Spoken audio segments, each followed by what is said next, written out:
오늘 우리에게 주시는 하나님의 말씀은 요나서 3장 6절에서 4장 4절과 마태복음 12장 38절에서 42절입니다. 먼저 요나서 말씀입니다.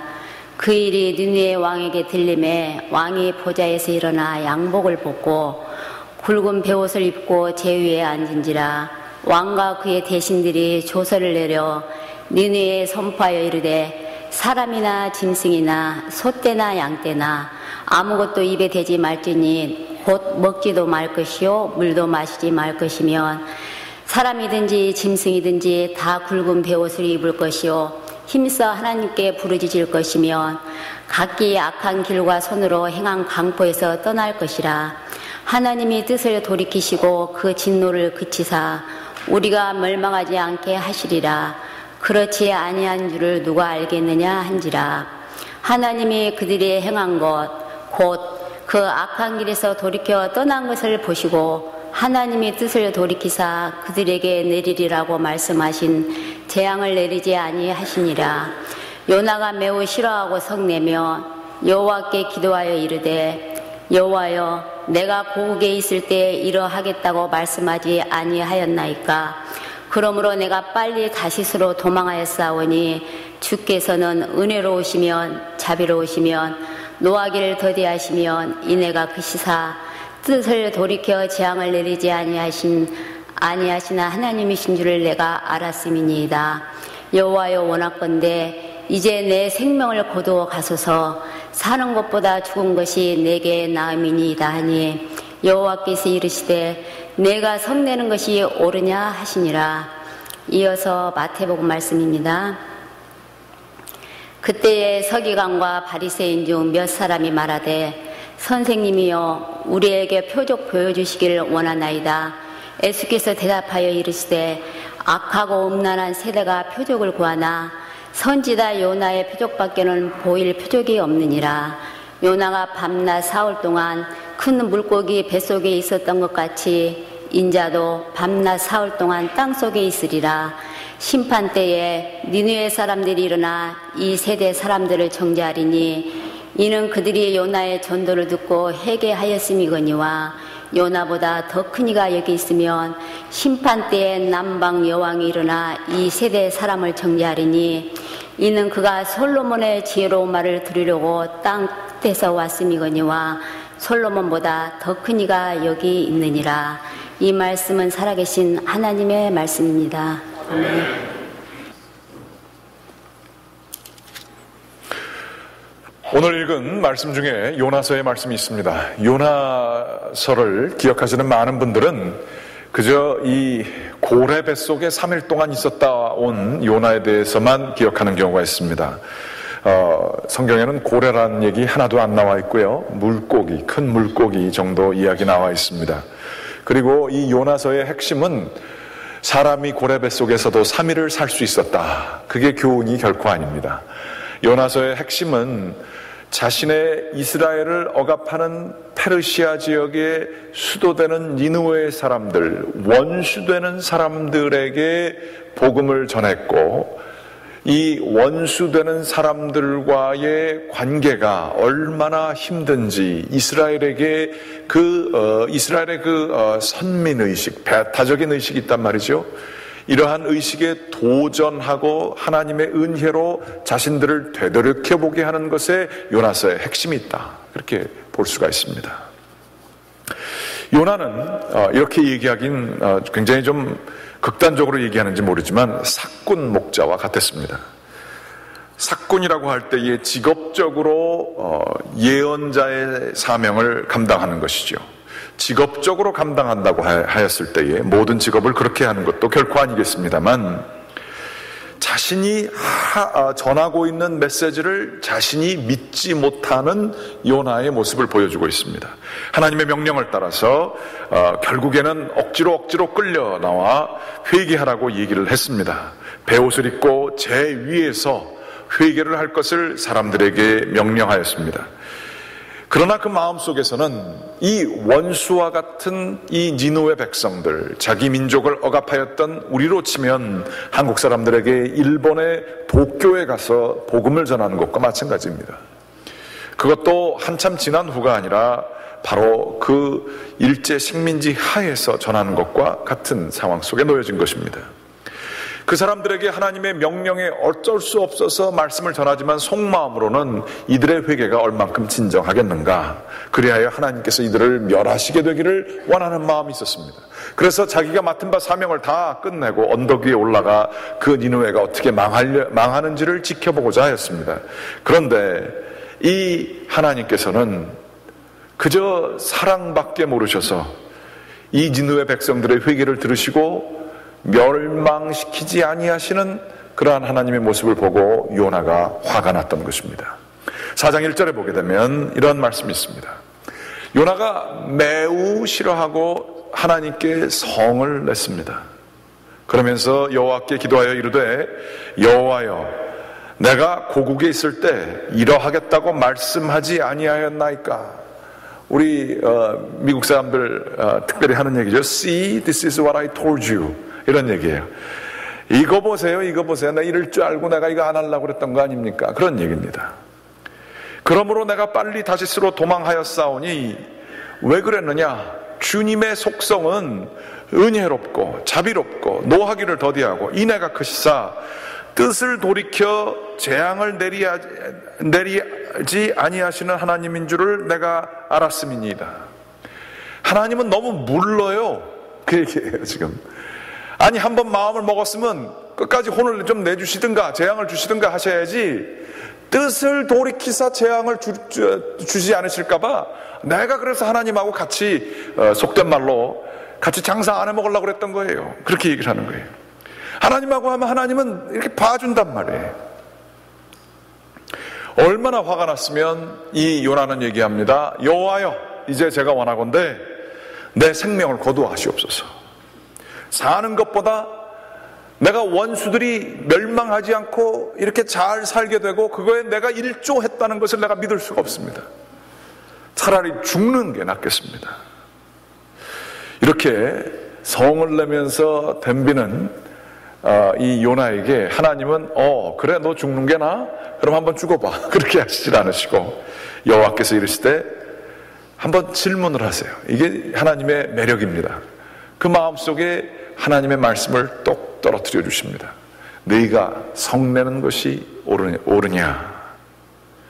아마 요나는 이 말씀을 생각하게 되었고요. 이 말씀은 이스라엘 민족에게 주어진 하나님의 말씀이기도 합니다. 너의 원수들을 다 죽여버리는 것이, 그리고 그것이 되지 않았다고 하여서 성내는 것이 옳으냐? 주님은 지금도 저희에게 그렇게 물어보십니다. 저는 이 말씀을 보면서 이것이 저의 모습과 또 우리들의 모습과 상당히 유사하다라는 생각을 해보게 됩니다. 우리는 성경에 원수를 사랑하라, 이쪽 반 맞으면 저쪽 반 내어놓으라, 그런 얘기들을 그렇게 많이 듣습니다. 그리고 그것이 예수를 믿는 사람들이 해야 될 길인 줄을 잘 알고 있고 저희들의 입술로도 그런 이야기를 저희들이 많이 합니다. 그렇지만 정작 우리는 그것을 믿지 않습니다. 우리에게 해를 끼친 사람을 우리가 보게 될 때에, 나를 배반한 사람을 보게 될 때에, 그리고도 자기가 잘난 줄 알고 뻔뻔하게 고개 들고 다니는 사람들을 볼 때에 여러분들 어떠세요? 몸의 온 세포가 반응을 합니다. 너무 싫어서, 감당이 안 돼서, 그 사람 생각하고 내가 당한 것을 생각하면 자다가도 일어나게 될 수밖에 없는 그 분노가 우리를 사로잡을 때가 얼마나 많습니까? 원수 사랑이요? 그거는 뭐 예수님이나 아주 뭐 대단한 성인들이나 할지 몰라도 원수 사랑하는 사람 난 본 적 없어. 그건 나하고는 관계없는 얘기야. 이렇게 믿는 사람들이 얼마나 많았습니까? 하나님 그러신지 몰라도 그 얘기는 수준이 높은 저 스탠다드 저 위에 있는 얘기지 나하고는 관계없어. 나는 이 원수들이 잘못되는 것, 그 사람들이 혼쭐이 나면 고소해야 하는 마음, 뭐 그러한 마음들을 우리들이 갖게 되는 우리들의 모습이 여기 요나의 모습 속에 나와 있습니다. 우리 주님은 저희에게 우리가 이런 마음을 품게 될 때에 여전히 한 방울 진리의 진액을 저희에게 떨어뜨리십니다. 너 그렇게 하는 게 옳으냐? 오늘 두 번째 말씀 가운데에서는 예수님께서 이 땅에 오시게 됐을 때 이 바리새인과 서기관들은 예수님이 수많은 기적을 행하셨음에도 불구하고 예수님의 참된 권위에 대해서 물어봅니다. 당신 메시아 맞소? 하나님 보내신 사람 맞소? 그러면 그 증거들을 보여주시오, 표적을 보여주시오 라고 얘기를 합니다. 그 많은 표적을 봤음에도 불구하고 5,000명이 오병이어로 먹음을 봤음에도 불구하고 하나님이 이 사람을 보내주신 사람이라면 확실한 표적, 그 결정적인 증거를 보여달라는 거예요. 충분히 그럴 수 있는 마음이 있었지만 그들은 열려진 마음이 아니라 자기네들이 진리를 다 알고 있고 진리를 자기네들의 이성을 가지고 충분히 심판할 수 있다라고 하는 자신이 재판관 되어 하나님의 표적과 예수 그리스도를 심판하고자 하는 이 태도에 예수님께서는 표적을 주실 것을 거부하십니다. 그러면서도 결정적인 표적, 그것이 아직 일어나진 않았지만 그 얘기를 하시는데 그것은 요나의 표적이라고 얘기하고 계십니다. 요나의 표적이란 무엇인가? 그것은 바로 요나가 큰 물고기 뱃속에서 사흘 동안 있었던 것처럼 인자가 사흘 동안 있을 것을 얘기하십니다. 그러면서 말씀하시기를 12장 41절에 심판 때에 니느웨 사람들이 일어나 이 세대의 사람들을, 이 음란하고 악한 세대, 표적만을 원하는 세대 이 사람들을 정죄하리니 이는 그들이 요나의 전도를 듣고 회개하였음이거니와 그들은 요나 얘기를 듣고도 회개를 하였지만 너희들은 예수 그리스도 진정한 요나보다 더 큰 이가 있다고 말씀을 하십니다. 그분이 오셔서 말씀을 전했는데도 수많은 기적을 보였음에도 회개하지 않았기 때문에 너희들은 이 니느웨 사람들의 정죄함을 받게 될 것이다 얘기를 하십니다. 요나는 성경의 구약이 그렇듯이 그림자에 불과합니다. 그림자 가지고 사람을 얼만큼 알 수 있어요? 생긴 거 대충의 윤곽은 알지만 그 사람이 누구인지, 그 사람이 무슨 생각을 하는지는 도대체 알래야 알 수가 없습니다. 그러나 요나가 그림자라면 요나보다 더 크니 참된 실체 되시는 그 실체는 우리 주 예수 그리스도셨습니다. 그런데 그분이 자신이 누구인지 결정적인 증거를 요나의 표적이라고 얘기를 하시면서 말씀하신 것이 앞으로 있게 될 십자가와 부활의 증거였었고요. 그리고 원수되었던 니느웨 사람들이 회개한 것, 이 두 가지를 같이 엮으신 거예요. 즉 그림자 되었던 고래 뱃속에 있었던 3박 3일 그리고 니느웨 사람들이 회개한 그 이야기가 긴밀하게 연결되었듯이 바로 예수 그리스도의 십자가와 부활의 사건과 원수 사랑의 이야기가 연결되어졌던 것을 보게 됩니다. 십자가와 부활이 원수를 용서하는 것과 긴밀하게 연결되었다. 그것은 무슨 얘기일까요? 우리가 왜 원수를 용서해야 되죠? 우리에게 그렇게 아픔을 가져다 준 그 사람들을 말이죠. 원수들은 진리의 그 최후 승리, 그들이 망해야 되지 않나요? 그들이 잘못한 것이 그만큼 벌을 받아야 되는 것 아니겠습니까? 그저 나는 그들이 어떻게 될지는 몰라도 그저 나 혼자 예수 열심히 믿고 원수는 원수대로 내버려 두는 게 좋지 않습니까? 그게 더 현실적이지 않습니까? 내가 왜 그 사람들을 용서까지 해야 됩니까? 그냥 저쪽 멀리다가 내버려 두는 것만 해도 점잖고 교양 있는 거 아닙니까? 그렇지만 우리의 십자가와 부활 예수 그리스도를 믿는 이 신앙과 이 원수 용서하는 것, 사랑하는 것과는 연결되어져 있음을 우리 주님께서는 늘 말씀하고 계십니다. 우리 한번 생각해 보게 되기를 원합니다. 십자가와 부활의 메시지가 우리 가운데 깊이 들어오게 되면 이것이 최종적으로 표현돼야 될 부분이 나의 대적, 내가 불편해하는 사람을 어떻게 대하느냐로 드러나야 된다는 그 이야기. 우리는 그것을 정말 믿습니까? 요나처럼 혹시 이 얘기가 내가 머리로는 전할지도 모르지만 내 몸으로는 전혀 받아들이지 못하는 이율배반적인 모습 속에 있지는 않습니까? 저는 좀 그런 것 같아요. 어떤 사람이 그랬다고 그러죠. 지하철에서 애들이 막 싸우고 있으니까 야 싸우지 마, 여기가 교회냐? 그렇게 물어봤다고 그럽니다. 교회에서 얼마나 싸움을 많이 했으면 이런 얘기가 돌겠어요. 어떤 분이 그랬다고, 실제로 제가 아는 분인데 그랬다고 그래요. 가는 데마다 마음 먹고 교회 좀 다니려고 그러는데 가는 데마다 싸움을 해서 자기 딸들에게 얘기했답니다. 야, 너희 교회 가지 마라. 별로 좋은 장소가 아니다. 이거 정말로 가슴 아픈 사연입니다. 십자가와 부활, 구원의 메시지가 원수 사랑의 메시지와 따로 노게 될 때에, 요나의 수준에서 끝나게 될 때에 교회에 나타나는 현상들임을 우리들이 기억해야 할 것이에요. 그러면 우리는 이 질문을 진지하게 해봐야 됩니다. 모든 교회와 교회된 저희들은 원수 사랑과 십자가, 구원, 이것이 도대체 무슨 그 긴밀한 관계가 있는가? 이것을 관계없는 것처럼 우리들은 살고 있고 내 신앙만 열심히 지키면 되는 것이 아니느냐? 나는 사람들을 나중에 그들이 나를 해칠까봐 두려워서 관계도 맺지 않으려고 하는 우리들의 이러한 소극적인 자세가 십자가와 부활의 그 깊이, 그 뿌리가 온전히 형성되지 않은 그 모습을 스스로 증거하고 있다는 사실은 우리들이 또 기억해 볼 필요가 있는 것입니다. 그러면 여기 어떤 상관이 있는지 한번 생각하게 되기를 원합니다. 우리가 남을 미워하게 될 때에 우리의 눈에서 나오는 눈빛은 사람들이 혹 얘기하듯이 살기를 띠게 됩니다. 미워하는 것과 죽음과는 긴밀한 관계가 있습니다. 우리들이 불편해서도 그렇고 부담스러워서도 그렇고 그 사람 생각하면 내가 어찌할 바를 몰라서 얼굴을 돌리는 경우들이 참 많이 있습니다. 그렇지만 그 과정 속에 우리들은 이러한 메시지를 전해주고 있습니다. 난 너 없었으면 좋겠다. 난 너 얼굴을 안 봤으면 좋겠다라는 마음이 있습니다. 그런데 너 없었으면 좋겠다라는 메시지가 극화되게 되면 이게 사람을 살인하는 것과 그렇게 다르지 않다라고 하는 그런 얘기입니다. 이것이 제가 하는 얘기가 아니라 예수님이 하신 얘기입니다. 마태복음 5장 21절에 보게 되면 이런 말씀이 쓰여져 있습니다.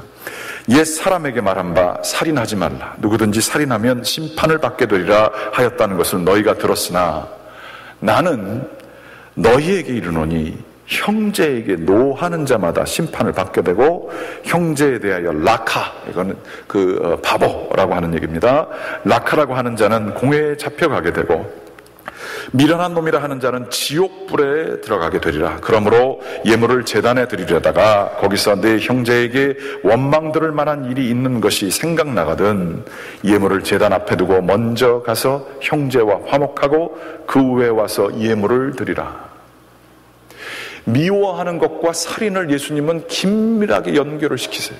라카 혹은 미련한 사람이라고 얘기하면 그거 지옥불 간다라고 얘기를 하세요. 뿐만 아니라 원수와 더불어서 그 안 좋은 관계가 있게 되면 하나님의 관계에 예물을 드리러 주님께 나오다가도 스탑하고 그와 화해하라는 거예요. 아니, 나에게 아픔을 주고 불의한 것으로 나를 괴롭힌 그 사람을 내버려 두는 것만 해도 괜찮을 텐데 그것만 해도 복수하지 않고 굉장히 교양 있게 대하는 나의 모습인데 왜 굳이 이 사람 미워하는 것 자체를 살인이라고 확대 해석하시나요? 우리 주님께서는. 또 왜 우리 주님께서는 이 사람 당연히 미움을 받아야 될 사람을 하나님과의 관계에 끼워 맞추셔서 그 둘을 엮으시는 것인가요? 우리는 여기서부터 기억할 것이 있습니다. 원수를 미워하는 건, 남들을 저주하는 것은 우리의 힘으로 그들을 살기를 띤 눈으로 그들을 대하게 될 때에 죽음의 권세에 의지하여 그들을 심판하는 겁니다. 내 힘을 가지고 죽음의 권세에 의지하여 그 사람이 없어졌으면 좋겠다라고 하는 죽음의 최종적인 권세, 인생의 어느 누구도 피할 수 없는 죽음의 권세에 의지하여 그를 심판관 삼아 그에게 벌이 내려지기를, 심지어 그 죽음이 그를 삼켜버리기를, 그 권세를 찬양하며 그 권세에 의지하여 우리들은 살고 있는 거예요. 살기를 띠고 그 사람을 바라보게 될 때에 죽음이라는 권세에 의지하여 그 사람이 무섭게 하고 두렵게 하게 돼서 무릎을 꿇게 하고 싶은 마음이 저희 가운데 있게 되는 거예요. 그러나 그거 아십니까? 고린도전서 15장 24절서부터 26절은 이런 얘기를 하고 있습니다. 그가 모든 통치와 모든 권세와 능력을 멸하시고 나라를 아버지 하나님께 바칠 때라. 그가 모든 원수를 그 발 아래 둘 때까지 반드시 왕노릇하시리니 맨 나중에 멸망받을 원수는 사망이니라. 예수를 믿는다는 게 뭐겠습니까? 누구도 예외 없이 사망의 최종적인 권위 앞에서는 그 뛰어난 사람들과 힘을 가진 사람들과 제국을 다스리는 제왕들도 다 무릎 꿇게 되어 있습니다. 그런데 우리 주 예수 그리스도를 믿는다고 하는 것은 그 사망의 권세가 힘을 잃었음을 우리들은 믿는 것을 의미합니다. 이 사망 권세를 이기신 예수의 참된 권세를 믿는다. 이것 때문에 우리들은 힘들고 어려워도 찬양할 수 있고, 우리가 부른 것처럼 예수는 열방의 소망이며 예수는 우리의 위로자가 되시는 것입니다. 예수 그리스도는 참된 희망행 중에 희망이 되시는 것이고, 죽음을 뛰어넘어 있는 그 능력 되시는 분이 예수 그리스도, 최종 원수 사망을 멸망하시게 한 예수 그리스도, 우리는 그분을 찬양하는 사람들이 바로 저인 것입니다. 예수 그리스도를 찬양한다는 것은 무엇인가? 죽음의 권세에 의지해서 살아왔던 우리의 모든 죽음의 방식의 그 형태들을 멀리하는 것을 의미합니다. 살기를 띠고 사람을 바라보는 일들, 죽음의 권세를 최종 권위로 가지고 있는 사람들이 하는 일들입니다. 힘으로써 사람들을 물리치고 힘으로써 그들의 입을 막는 사람들, 그 사람들은 바로 죽음을 최종 권세 주인으로 여기고 사는 사람들입니다. 그러나 예수 그리스도를 최종 권세로 믿고 사는 사람들은 생명과 사람들을 통하여 사랑을 나누는 사람인 줄을 저희들을 믿으시기 바라겠습니다. 그러므로 사람을 미워하는 것이 지옥에 가는 권세이지만 사람을 용서하는 것이 예수 그리스도를 높이는 권세가 되심을 믿으시고, 그것을 하게 될 때에 하나님께서는 가장 우리를 기뻐하시는 것을 우리들은 기억해야 할 것입니다. 제가 얼마 전에 비디오 하나를 봤습니다. 이집트의 10%가 기독교인들입니다. 그런데 이 기독교인들이 최근에 아주 슬픈 사실이 있었죠. 아이시스라고 하는 그 악마와 같은 세력되는 사람들이 21명의 젊은 이집트 청년들, 기독교인들을 잡아다가 참수형을 비참하게 시켰습니다. 이 청년들이 죽지 않을 수 있었다고 합니다. 만일 예수를 부인하고 자기의 신앙심을 부인하고 알라에게 자기가 회심을 마지막 순간에라도 할 수 있었다고 한다면 그들은 살 수 있었다고 합니다. 그런데 그들은 끝까지 예수 그리스도에 대한 충정을 지켰습니다. 그래서 참수형을 당하게 된 것이죠. 거기에 모인 이집트의 수많은 크리스찬들은 눈물을 흘리며 예배를 드리고 있었습니다. 그런데 거기 하나 인터뷰가 나왔어요. 그 21명 중에 어머니가 나오셨는데, 어떤 어머니들이 나오셔서 하는 얘기예요. 저희가 만일 아이시스 내 아들을 죽인 사람들에게 말할 수 있는 기회가 있다고 한다면 그들을 내가 미워하고 정죄하고 그들을 쫓아내 죽이려고 하는 것이 내 뜻이 아니라 우리가 그들을 용서하였음을 꼭 전해 주십시오. 이집트의 크리스찬들은 다 눈물을 흘리며 그 시간에 하나님을 찬양하였습니다. 그 목사님이 그러한 얘기를 해주셨지만 저는 그 메시지를 이렇게 받아들였습니다. 죽음의 권세에 의지하여 사람들을 그 칼로 목을 베게 되는 이 사람들, 그 죽음의 권세가 최종 권세이고 기독교인들을 칼로 다 죽일 수 있다고 생각하는 이 사람들 위에 우리들은 참된 생명이신 예수 그리스도의 권세가 더 크심을 우리들이 믿습니다. 용서와 생명과 사랑을 통하여 미움과 시기와 전쟁과 그 비참한 살인의 행위, 그것을 뛰어넘는 능력이 우리에게 있음을 우리는 선포합니다라는 메시지를 그 어머님들이 하신 거라 믿습니다. 우리 교회 이집트 크리스천들이 와서 예배를 드려요. 저 참 그분들을 존경합니다. 망명하신 분들이 많으세요. 하도 그냥 어렵고 힘들어서 그들의 가족들과 친지들 중에서 예수를 믿기 때문에 사망한 사람들이 꽤 있다라는 얘기도 듣게 됩니다. 바로 예수 그리스도를 믿는, 죽음의 권세를 이기신 참된 생명의 권세, 예수 그리스도 앞에 모든 권세들이, 모든 통치자들이, ICC는 물론이고 사망 최종 그 권세까지도 무릎을 꿇게 되는 것을 믿는 것이 저희가 믿는 예수 그리스도이고, 그분을 따라 그분의 통치 방식, 그 왕의 통치 방식대로 사는 것이 용서이며 사랑이며, 이것이 바로 예수 그리스도가 이 악하고 음란한 세대에 보여주시고자 원하시는 그의 메시아 되시는 최종 증거이심을 예수님은 오늘 마태복음을 통하여서 말씀해 주신 것입니다. 에베소서 2장 14절에서부터 18절까지 말씀은 이러한 말씀이 쓰여져 있습니다. 그는 우리의 화평이신지라 둘로 하나를 만드사 원수된 것 곧 중간에 막힌 담을 자기 육체로 하시고 법조문으로 된 계명의 율법을 폐하셨으니 이는 이 둘로 자기 안에서 한 세 사람을 지어 화평하게 하시고 또 십자가로 이 둘을 한 몸으로 하나님과 화목하게 하려 하심이라. 원수된 것을 십자가로 소멸하시고 또 오셔서 먼데 있는 너희에게 평안을 정하시고 가까운 데 있는 자들에게 평안을 전하셨으니 이는 그로 말미암아 우리 둘이 한 성령 안에서 아버지께 나아감을 얻게 하려 하심이라. 예수 그리스도께서는 자신의 십자가를 통하여 우리 사이에 있는 수많은 벽들이 있잖아요. 깨진 관계들이 있잖아요. 내가 해결할래야 해결할 수 없는 그 원수된 담들을, 그것을 뽑아내시고 또한 그것을 뽑아냈을 때 같이 동시에 뽑아내지는 것이 하나님과 우리의 사이에 있었던 그 애매모호하고 전혀 알 것 같지만 알 수 없었던 그러한 담들이 있었어요. 하나님을 알려고 했지만 알 수 없었던 그 담들까지도 뽑아내시게 되는 예수 그리스도의 십자가의 참된 의미는 이것이다, 성경은 선포하고 있는 것입니다. 제가 며칠 전에 이러한 책을 읽었습니다. 유정옥 사모님이라고 하시는 분이 쓴 글인데요, 이 유정옥 사모님은 젊었을 때 시집을 갔는데 그 시집 가는 그 집안이 유교의 제사를 믿는 종갓집 집안이었다고 합니다.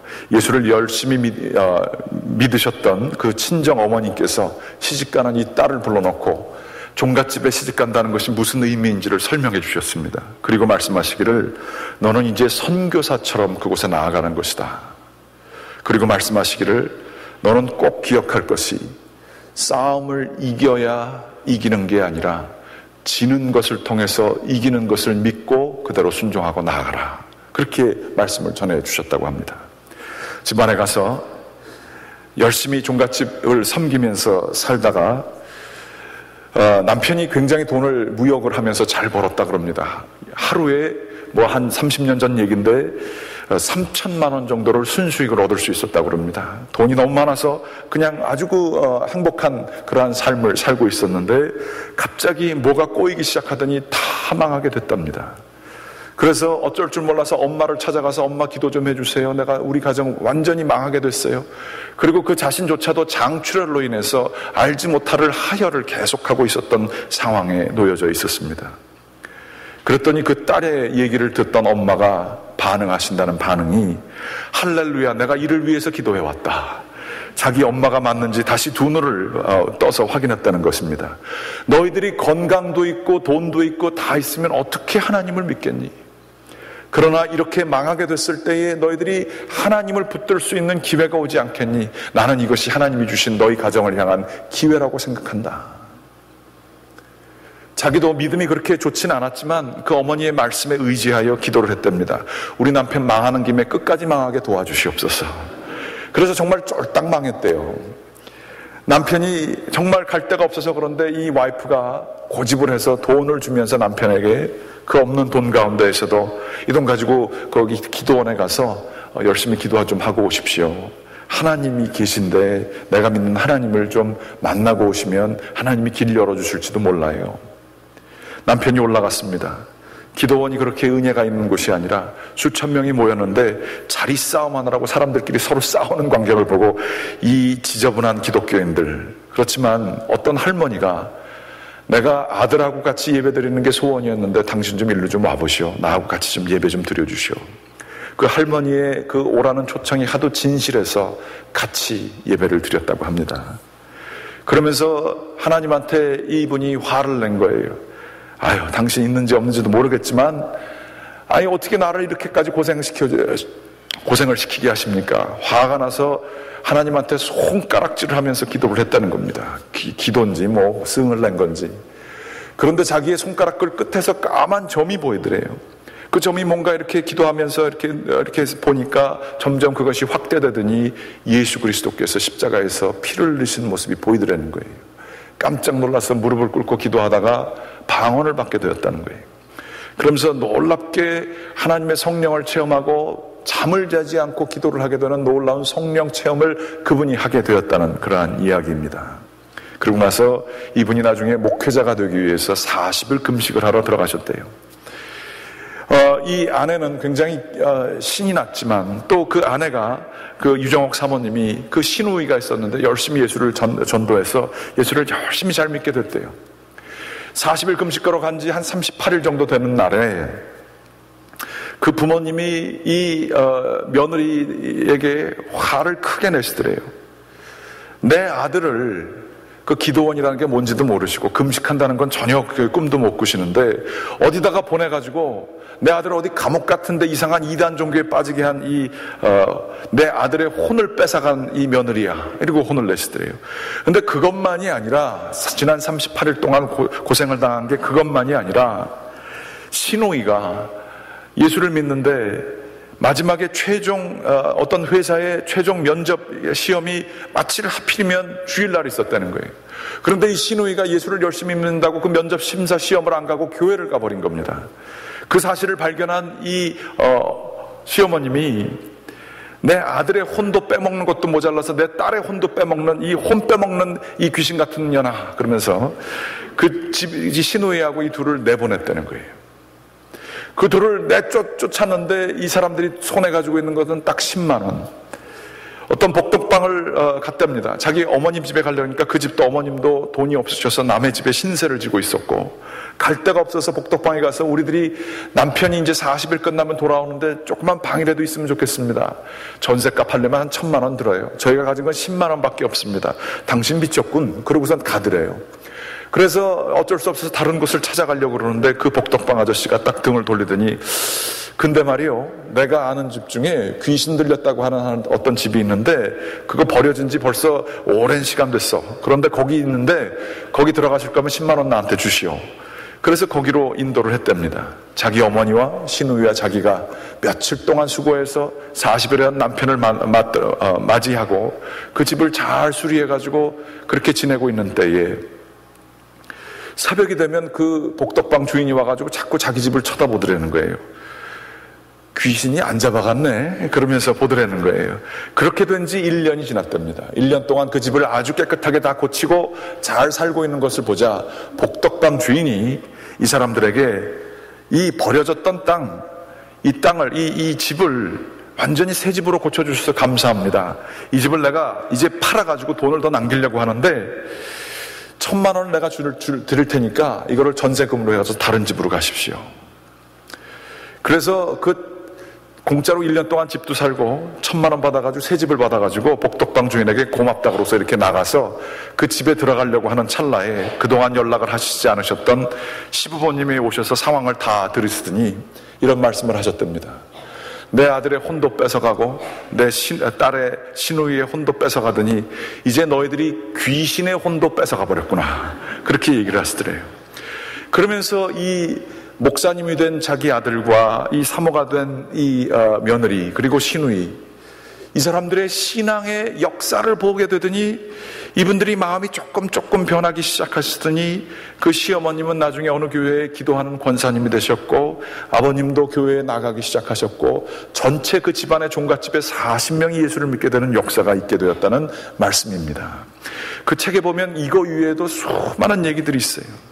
그런데 어느 것도 이 사모님께서 자기가 이겨서 이기는 방법으로 승리를 얻은 적이 없더라고요. 다 지고 소박 맞은 거 아니에요. 어떻게 자기 집 식구와 며느리를, 딸을 갖다가 내팽개칩니까?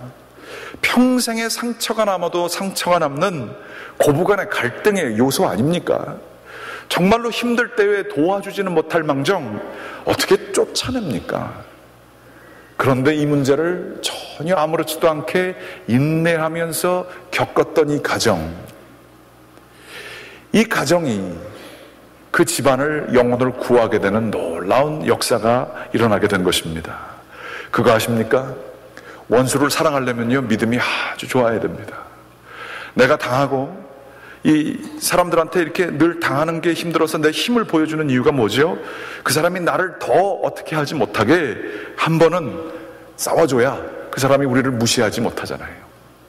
그렇지만 정말 믿음이 강한 사람들은 주님께 다 맡기고 당하면 당하리라 생각을 하고 따라가는 겁니다. 그러면 놀랍게도 우리가 주님만 믿고 나아가게 될 때에 내가 충분히 나의 권리를 주장할 수 있지만 주님께 온전히 의지하며 그저 그 길을 뚜벅뚜벅 걸어가게 될 때에 그때에 하나님이 우리 가운데 역사하심을 믿으시기 바랍니다. 참 이상해요. 초대교회의 수많은 사람들이 초대교회 신앙인들이 사자에 물려 죽으면서도 찬양을 하고 그 가족들이 두려움에 떨면서 있어야 되는데 그때에도 그 사람들이 하나님을 찬양하는 거예요.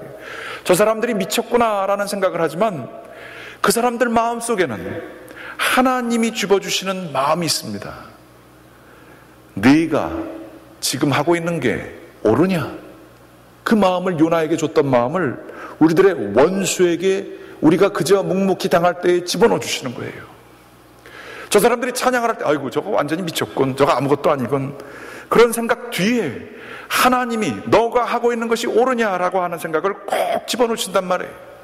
그리고 하나님이 거기서 열매를 우리들이 하나님께 순종하게 될 때에 열매를 맺게 해주시는 분이 하나님이신 줄 여러분 믿으시기 바랍니다. 내가 내 힘으로 무엇을 하려고 하는 순간 그 사람들의 마음에 있던 질문들은 씨앗이 말라 죽게 되고요. 그러나 우리가 주님께 순종하고 십자가의 길을 가는 순간 그 씨앗이 자라나서 그들에게 신앙의 마음이 생기게 되는 줄 믿으시기 바랍니다. 원수 내려놓는 거 어렵습니다. 내가 죽는 게 오히려 차라리 나을 때가 있습니다. 저거하고 나하고 같이 죽는 게 나을 때가 있습니다.